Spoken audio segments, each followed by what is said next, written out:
سفر جو شروع ہوتا ہے تو ایک بستان الواعظین نام کی سبط ابن جوزی کی کتاب ہے۔ اس کتاب میں سبط ابن جوزی نے لکھا کہ اول سفر سبط ابن جوزی ظاہراً 6 یا 5 ہجری میں زندگی گزارا کرتے تھے۔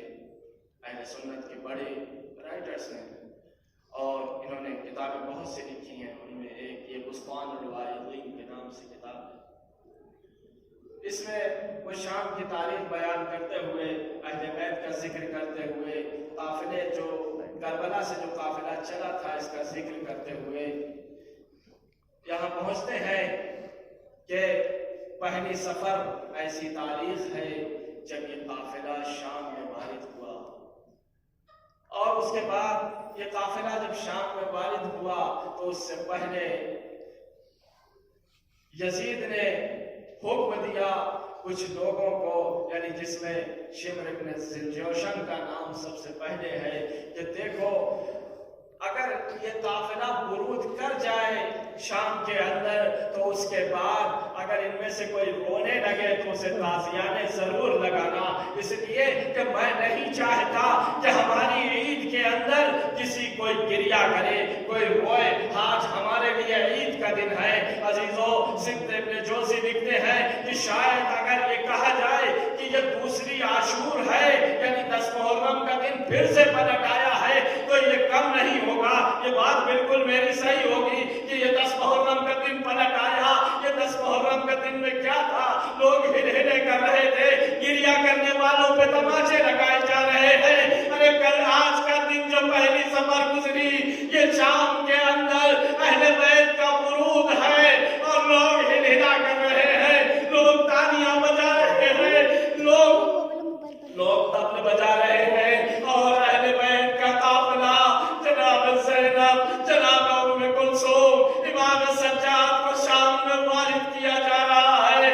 ارے ہم امام فرماتے ہیں ہمیں ان محلوں سے گزارا گیا، ہمیں ان محلوں سے گزارا گیا جہاں یہودیوں کی آبادی تھی۔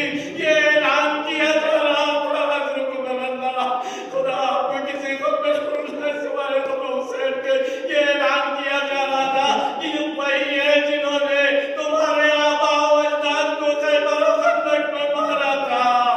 ارے امام فرماتے ہیں کہ جس کے ہاتھوں میں جو کچھ آتا تھا وہ ہماری طرف پھینک دیتا تھا۔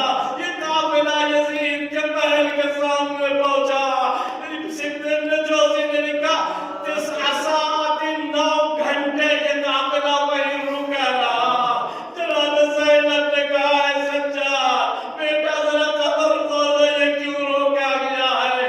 کہا دربار میں آئینہ بندی کا کام ہو رہا ہے، جتنی دیر یہ قافلہ رکا رہا سر امام حسین یزید کے محل پہ آویزا رہا۔ ایک مرتبہ جناب کلثوم بلند ہوئی، کہتی ہے یا جدہ آلا حسینون، اے میرے نانا، یہ آپ کا حسین جس کا سر در یزید پر آویزا ہے، اور اس کے اہل بیت کو گریہ کرنے پر تازیانے لگائے جا رہے ہیں۔ الا لعنت اللہ علی القوم الظالمین، وسيعلم الذين ظلموا أي منقلب ينقلبون۔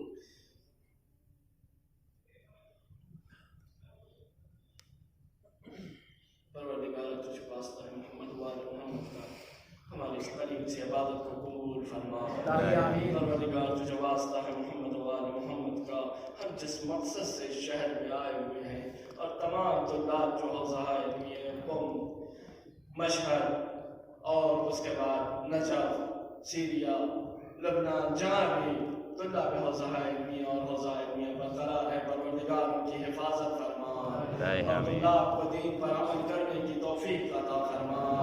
پروردگار پرچم اسلام کو سربلند فرما، پرچم کفر و نفاق کو سرنگون فرما۔ پروردگار تجھے واسطہ ہے جناب سیدہ کا ایران کی حفاظت فرما۔ پروردگار تجھے واسطہ ہے امام جعفر صادق علیہ السلام کا، رہبر معظم انقلاب اسلامی اور سید علی سیستانی کی حفاظت فرما۔ پروردگار تجھے واسطہ ہے امام حسن عسکری علیہ السلام کا لشکر اسلام کی حفاظت فرما۔ پروردگار جو جوان روزات کی حفاظت کے لیے اور 40 میں جلوس کی حفاظت کے لیے معین ہوئے ہیں ان کی حفاظت فرما۔ پروردگار دشمنوں کے شر کو انہیں کی طرف واپس پلٹا۔ اور پروردگار تجھے سے دعا ہے جناب عابد بیمار جناب سید سجاد کے صدقے میں ہمارے برادر جو ابو تراب صاحب جو بہت زیادہ شدید مریض ہیں انہیں آج ہی کی شفا عاجل و کامل عطا فرما۔ پروردگار آخری دعا ہے تجھ سے، ایک وہی دعا جو ہر مسلمان ہر انسان کی دعا ہوتی ہے جب وہ اس دنیا سے پریشان ہو جاتا ہے تو کہتا ہے پروردگار کوئی راستہ فراہم فرما۔ پروردگار تجھے واسطہ ہے جناب سیدہ کے شکستہ پہلوؤں کا ہمارے امام زمانہ کے ظہور میں تعجیل فرما اور ہمیں ان کے آوان و انصار میں شمار فرما۔ ماتم حسین